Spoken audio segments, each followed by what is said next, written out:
Welcome to Batshit, a frank and funny look at living with mental illness. While we'll touch on several illnesses, Batshit is focused on those along the spectrum of bipolar disorders. I'm your host, Adam. And I'm your other host, Brad. And we're both bipolar, so strap in and let's see how batshit we really are. Spoiler alert, pretty goddamn batshit. Ooh, we're getting irreverent. Yeah. Like we haven't before. So this episode's topic is listener questions. Yay! Part 3, I believe. Yeah, part 3. Yeah. That's awesome. Every once in a while, someone writes in with a question. Sometimes it's something that we can quickly respond to, but there are other questions that come in that we feel like need to be shared, with the whole community. Not to call the person out who wrote in, but just because we think that what they're going through might serve to talk about with everybody. Yeah, and if you ever write in and you don't want to be included in one of these, just let us know. Just be like, don't mention me, you dicks. Yeah. Or we could mention your thing and say, hey, this is gonna be from anonymous, and anonymous person will not be named. By the way, I just wanted to bring this up so that everyone out there, because hygiene is a thing with mental illness. Yep. I was at the grocery store before this, and there was a stalker with the worst BO I've ever. It was like a cloud of it. Oh, that's rough. In the whole aisle. I've never smelled BO like this. It's stuck in my nose for like 10 minutes afterwards. I had to fill my hands with Purell and just like sniff the Purell to get it out. It was the most disgusting thing I've ever smelled in my life. So please take a shower. Take a shower. Put on your deodorant. Yeah. Although we do have a question about that, don't we? Someone mentioned hygiene at some point. Oh, I think so. Yeah. All right, we'll get to it. Let's start one at a time. All right. So first one is from Riley. Riley is a 25-year-old female Marine veteran, and they were recently diagnosed with ADHD and bipolar disorder at the VA. First of all, amazing that the VA did that and that you were able to get into the VA and that you've had some good communication with them, because I can only imagine how difficult that is. They've been stationed overseas in South Korea, and they've been at Camp Pendleton, deployed on a ship during COVID. Oh, man. Basically, they've talked about being a veteran and being willing to speak to the community about that and how that's affected their mental illness. And there's no real question here as so much of, is that something we're interested in? Like, are we interested in speaking with people like this? And the answer is yes. Yes, please. We do have a variety of guests on the show, some in a professional capacity, but a lot of them are just people who are going through stuff that we personally know. But if you're someone who feels like they have a worthwhile point of view to share, and this is in no way a dig, but the fact that like Riley is a experienced military person who is suffering from ADHD and bipolar, and they've had interactions with the VA, like, yes, please keep writing in people like Riley, and Riley will reach out to you. Because we need to hear these other perspectives, and so does the community. Yeah, and that's one that we've been interested in for a while now, is military and also law enforcement. Oh yeah, law enforcement or any of those like firefighters or anyone what are they high stress jobs. Yeah, things like I can't think of it. Like you work in an ambulance. Paramedic. Paramedics. I'd be fascinated. Yeah. Like life or death. Just to hear about not only what you're going through, but also if, the job or the world is giving you treatment for it and how they're doing that. Yeah. Yeah. But yeah, thank you, Riley, so much for writing in, and we will definitely reach out. Next we have Paul. Hey, Paul. So Paul says, you guys are great. Well, thank you, Paul. Oh, Paul, you sweet talker. I've been learning about BPD slowly as I've started dating someone who's been diagnosed as BP2 around 18 months ago. Your podcast has been so enlightening. They've only been dating for 3 months, but she's been going through a very anxious and stressful time, sleeping very little for over a week. That's mania for you. Yep. Hey. Before moving to a different state. Prior to the stress settling in, we made plans to work through the new distance, an 8-hour drive. Ooh. Yeah, man. Gosh. As stress started growing, she started pushing me away more and more to avoid hurting me. That's what's called depression, my friend. Hey. So he tried to maintain the relationship, but it led to a trigger for her. A lot of ups and downs, and boundaries seemed to move a lot. She'd been triggered once and yelled at me, but she apologized the next day. This one was a bit more extreme. Now they haven't been in contact for a week. So let's see. Paul, the way Paul ends this is... he was talking about, is there any way I can or should reinforce that I'm understanding and completely open to working with her if she's interested? And he can't see a way without disrespecting her, and the fact that she's bluntly stated right now that she's not interested. Right. This is a tough one, Paul. Yeah. So Paul, the first thing I'm going to say is there's nothing wrong with being a supportive partner. That doesn't mean it has to be a romantic partner, but just being in someone's life, if they'll allow you to be in their life, and being supportive is fantastic. And the fact that you were doing that in a romantic sense, and, I know it's hard if, she's made the decision that the relationship might be over, for you to put that wall up and look at them as only a friend. But if you can do that and you can stay supportive, that I'm sure would be huge for her. Yeah. I mean, some things you're pointing out are definitely hallmarks of bipolar. It sounds like she's going through a lot of mania. Sure. Ghosting is a big part of depression. You just don't want people in your lives. Yeah. And it's not even that you don't want them in your life. You just don't have the energy. Yeah, you don't have the energy, or sometimes there's like a futility that goes into it. It's like, why am I having, like I've talked about this in past episodes, my relationships are like, why am I even bothering? It's all going to end anyway. Yeah. That's all tough. Yeah. Something to focus on for this that he sent in is that he's dating someone who was diagnosed bipolar 2, which means in hopes that this person is getting treatment. Yeah, therapy and medication. Yes. And, Paul, I hope that's the case with your partner.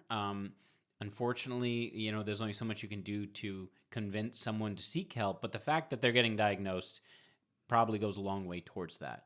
Yeah, and I'm also going to say, and you don't want to hear this, Paul, but the relationship might also be over. It may be. That decision of hers might be from the bipolar, and it might not. And if that's what she's communicating with you, you need to respect that. Yeah.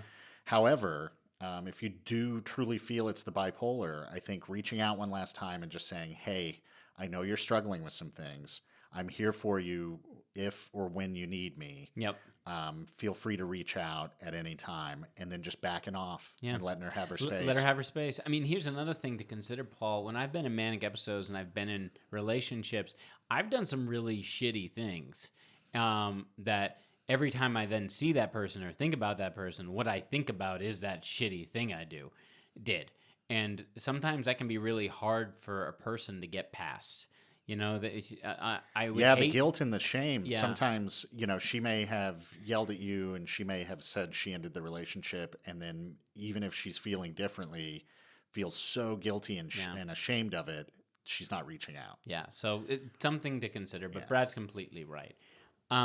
Respect her decision, give her space, but let her know that you're here for her. Be as supportive as she'll allow you to be. Yeah. The guilt actually leads us into the next one from Alex.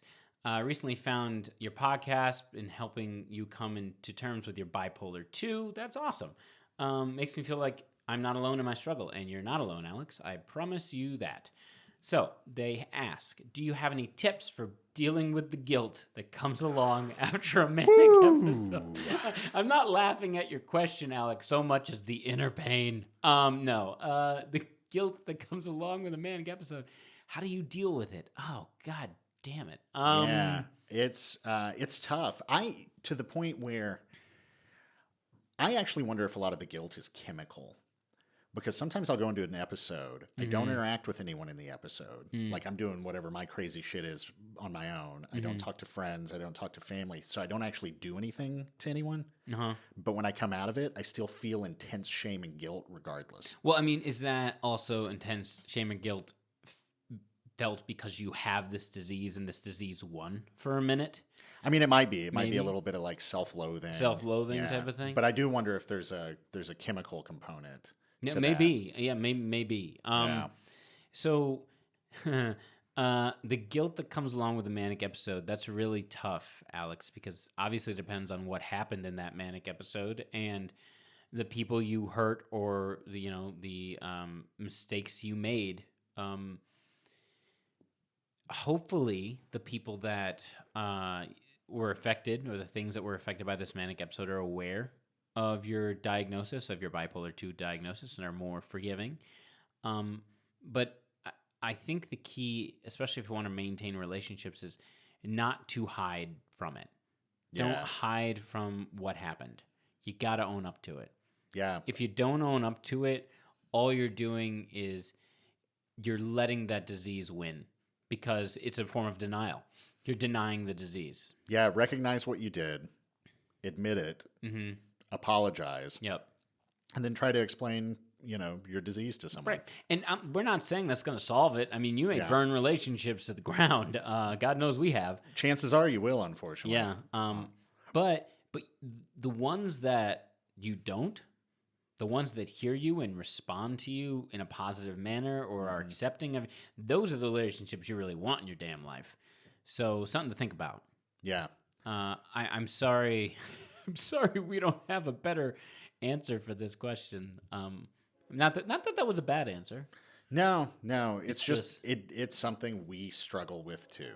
Exactly. And we can say these things, but it's not like we've gotten rid of the guilt and the shame. Right. Or that we've even owned up to everything that we've done in manic states all the time. Yeah. I mean, yeah. We hide our shit just as much, or we don't apologize just as much. So, Alex, try and be better than us. Please try to be better. Yeah, everybody out there, please be better than us. Yeah. I mean, God, we're in the entertainment industry. That's disgusting. Enjoying Batshit? Please like, subscribe, and share it on social media. If you have someone you think may need to hear it, we encourage you to share it with them and to start your own conversation about mental health. All right. So our next letter comes from Tyler. Hey guys, thanks for taking the time to do this podcast. You're welcome. It's so nice when everyone starts with that sentence. Yeah. Like, thank you for writing in. And then gets into like a thank you fuckfest. Sorry, keep going. Thank you fuckfest. It's like a thank you circle jerk. Yeah. I've been treated for bipolar 2 for 20 years. Whoa. And been a recovering alcoholic for 8 years. Struggle with depression mightily and have recently begun ketamine treatment with my psychiatrist. He's not taking it with me. That's good. That part is important. I'd be worried. I love the idea of a psychiatrist being like, "All right, here's your ketamine. I think I'm just going to take a little hit." Well, why not? I mean, otherwise psychiatrist should be in quotes. Anyway, keep going. Yeah, his psychiatrist is just a guy in a back alley somewhere. His name is Carl. Carl, the psychiatrist. Trust me, man. I got my PhD. Cool. Take a hit of this. 77 Gremlin coming with the ketamine on the back of my trunk. These treatments have been amazing thus far, and I feel better than I have in years. That's interesting because we talked about ketamine treatment before and whether it might trigger mania or not. Right. Because you haven't done ketamine, right? No, I haven't tried that because there haven't been enough studies. Right. But there seems to be some indication it could trigger mania. But it seems to be working for Tyler here.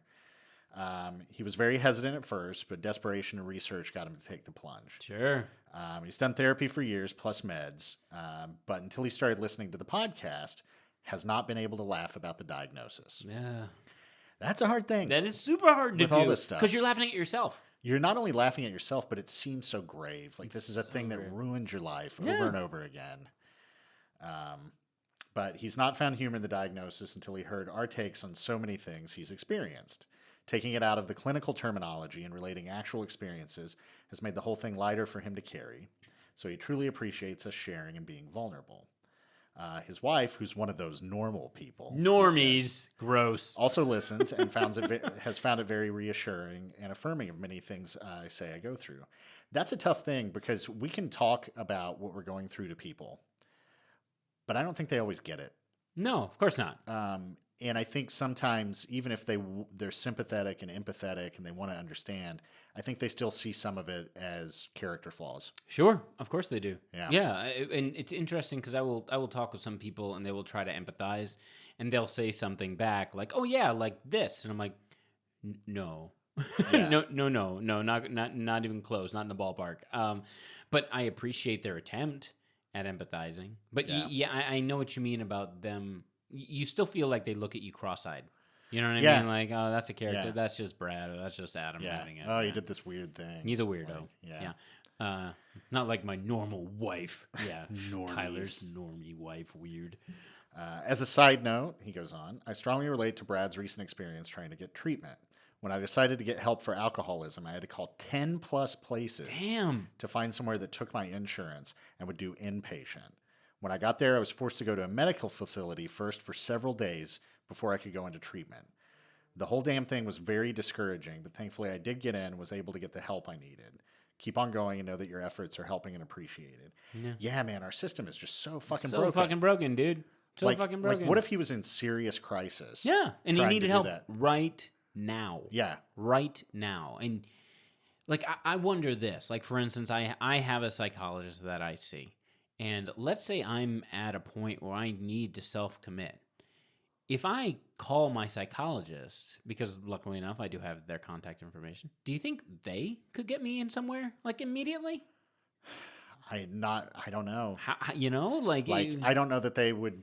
I mean, they could recommend some places and maybe make some calls, but will they take your insurance? Yeah, they wouldn't know what your insurance is. Exactly. I mean, like I'd said, one of those places I talked to, which really tried to help me out and recommended me to other places, it would have cost $75,000 if I went in out of pocket. Oh my God, $75K. Yeah. And now you're depressed for a whole nother reason. Yeah, seriously. It's no wonder so many people with mental illness end up in jail or on the street. Yeah. Yeah, because they can't afford any other option. Yeah. Yeah. America. Fuck yeah. Tyler, again, why we're including Tyler in this, the fact that he's done the ketamine treatment and he's had a positive result with it, please write us back in, Tyler, because we'd love to hear the process that was going through that. And and let us know if it ever triggers your mania. Yeah, and let us know, like, literally the steps you've taken. How did you come to that point with your psychologist? Yeah. Maybe that's something, or psychiatrist, maybe that's something that we could talk about on the show. Maybe you could be a guest. We obviously want to learn more about your personal experience with it first, but because we don't want to spread misinformation and we don't want to, what's it say, like condone or endorse something that we haven't spent time, trying to understand ourselves. Yeah. Yeah. Yeah. That's why I was hesitant last time we talked about it is, because a lot of treatments for depression do that. SSRIs can trigger mania. Mm-hmm. That's why with bipolar, they tend to put you on a mood stabilizer first. Right. Then medication for the depression, and then an antipsychotic for the mania, and then God knows what else. Yeah, exactly. All the crazy crap in those pills. Yeah. But yes, so please, Tyler, write us back in. We'd love to talk to you. Because I'm all about doing some ketamine. Yeah, I mean, hey, let's all do some ketamine. Batshit Badasses ketamine treatment. Here we go. That'll be our meetup group. Oh God, we're all just hooked up to ketamine IVs. Yeah, we just immediately lost our endorsement or our sponsorship. Yeah, is that BetterHelp calling right now? Yeah, exactly. Oh yeah, they're gone. Yep. All right. Which, on that note, guys, we are now sponsored by BetterHelp. Yeah, which is super cool. So it's a service we really believe in. It can get you therapy remotely. You can do video calls, phone calls, or text message for therapy, whatever you're comfortable with. And it's a lot of help. I think a lot of our listeners could really benefit from it, which is one of the reasons we were okay with getting sponsored. Yeah. God knows we don't want to just make this a cash grab and be like, hey guys, you need to do Reiki and some crystal therapy. Right. And drink Bud Light. Yeah. But you get 10% off if you sign up at betterhelp.com/batshit. Yeah. And honestly, it gives you someone to talk to. And sometimes you just need someone to talk to in whatever form that takes. Yeah, like starting a podcast. Yeah, exactly. That's why we did it. Don't start a podcast. Oh, guys, the amount of work. So, Tyler, thank you so much for sharing. And everybody else, thank you so much for sharing your questions and your experiences. Keep sharing. Keep writing us in. Yeah. If obviously these people, a lot of them sent an email through the website. But there's also been people who reached out via Facebook, via Instagram, via not TikTok. Not yet. We're new at TikTok. Right. Oh God, we are so new at TikTok. It's embarrassing. There's also, you can leave voice memos on our Spotify. So and we love those. Those are so cool because then because in a way now you're on the podcast, like, and other people hear voices that are dealing with the same problems they're dealing with, and that gives people a lot of strength. And hearing voices that aren't in their head. Yeah, exactly. And besides, our dulcet tones are nice and everything, but at the end of the day, if we can get someone who leaves us a message that we can play, and then, the community can go, oh my God, someone else. Like, it gives a tangible or I say tangible element to the community. Yeah. A couple other things before we duck out on this episode. One, we talked about this on the last Batshit Badasses, but hosting a Batshit Badass meetup group. Yes. If you're in Los Angeles and you're interested in that, please hit us up, badshitpodcast.com. You can write us there.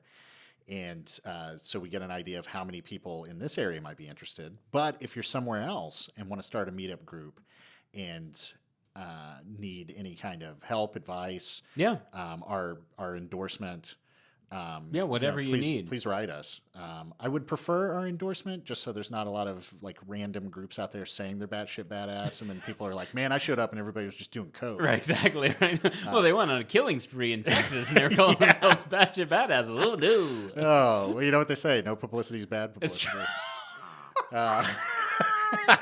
Buy sponsorship. Don't go on a murder spree. No murder spree. That's not what this show's about. We draw the line. That's where we draw the line, at murder spree? Yeah, at murder spree. No, an occasional murder, that's one thing. But a spree. No sprees. Come on, everyone. A little self-control. That's a little too much. Yeah. God. Something else I was thinking of, and I'm not sure when this episode will drop, but hopefully in time where we can get this. So we got Halloween coming up around the corner. Oh, yeah. And we've had more than one person write us and say that they thought that they'd seen ghosts in their life and then realized it was delusions and hallucinations. Oh. And so I was thinking, if any of you out there have had creepy experiences. Yeah, leave a message. Yeah. Ooh, we could play that. It could almost be like a ghost stories type of. Ghost stories for the insane. But seriously, if you found out afterwards that it was a delusion or a hallucination, or suspect awesome. it was. I mean, it's not awesome. It's interesting. Right. But send it in, because I find that fascinating. I've got a few ghost stories I'll share that I now wonder about now that I've been diagnosed. Right. It's funny, when you started that, I was like, are you about to pitch like people wrote in being like, how do I dress up like Brad and Adam for Halloween? And I was like, please don't do that. No one do that. Don't do that. Here's how you dress up as us for Halloween. First off, grow some facial hair. Oh, yeah. You need the facial hair. Yeah. Second, you need to put on a lot of guilt. Just strap that sucker on your back. Just like a weight vest. Second's the shame. Yep. And then stumble around crying a lot. Yeah, a lot of tears. And don't forget to make fun of yourself constantly. Nonstop. Thank you, everyone, for writing in. Thank you for asking your questions. Anyone out there with questions, please write in. We'll give you our damnedest, opinion. Damnedest opinion? That's not the right word. Sure. Sure, why not? We'll give our best opinion, our best thoughts on the topic. Again, we are not licensed medical professionals. If anyone is listening to this podcast and thinks we are licensed medical professionals, please reevaluate what you think a licensed medical professional is, because it ain't us. Yeah. And you can find one at betterhelp.com // one of the slashes. That's a slash. Batshit. We love you guys. Keep fighting. All right.